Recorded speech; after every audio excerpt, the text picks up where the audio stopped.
Fastījos deklarācijas amatpersonu, jūsējo un ģenerālprokuroru. Un jāsaka, sev pat diezgan lielu pārsteigumu. Es konstatēju, ka jums ir krietni labāki ieņēmumi pagājušā gadā nekā ģenerālprokuroram, jo viņam ir alga. Un viss. Nu, tur procentu bankā kaut kāda maziņa.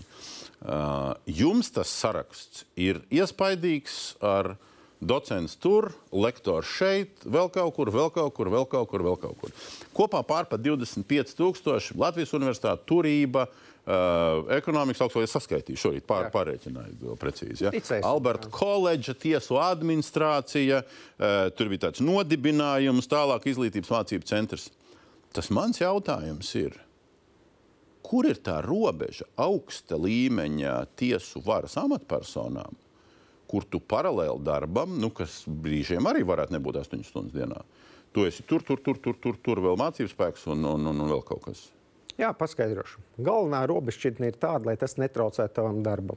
Un lielākā daļa no jūsu tā uzskaitījuma, piemēram, turība, sākās 6:15, beidzās 9:30. Tad vienmēr 6 jābeidz darbs. Un sestdienas to starp. Bet nav jau tā noslodze tāda, ka tā ir katra diena. Lielākajā daļā no šīm augstskolām man ir ļoti minimāla slodze, un to minimālo slodzi es uzturēju un arī gatavs, ja būs nepieciešams arī atteikties no minimālām slodzēm, bija to starp, lai izglītoties, lai tu turētos līmenī topā. Jo viena lieta, ka tu esi praktiķis, ja, bet ļoti svarīgi ir noturēt arī to teorētisko plāksni, nepazaudēt viņu. Un šajā mācību procesā tu vienmēr esi spiests attīstīties, skatīties, iet uz priekšu. Es tik domāju, ja tiešām kvalitatīvi gatavotās lekcijas, viņam jāgatavojas, ja tur kaut kāda pārbaudas darba, viņi jālabo. Tā arī notiek. Naktīm paklau. Pa naktīm nevar izgulēties, neizguļās, nav labbūtība daudz apspriestā. Arī tas var būt, jā, bet jāspēj sevi, mobilizēties un saprast, cik tu daudz enerģijas tērē vienam vai otram, un tāpēc to var risināt ar slodzi. Tu paņem vienkārši to papildus darbu minimāli, tā, lai tu uzturētu savu profesionalitāti.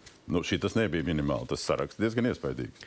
Saraksts jau ir iespaidīgs, bet es saku, ja, piemēram, tu Alberta koledžā gada griezumā man šķiet varētu būt kaut kādas 14 lekcijas attālinātas vakaros. Labi, tiesu administrācijai samaksāja vairāk kā 13,000.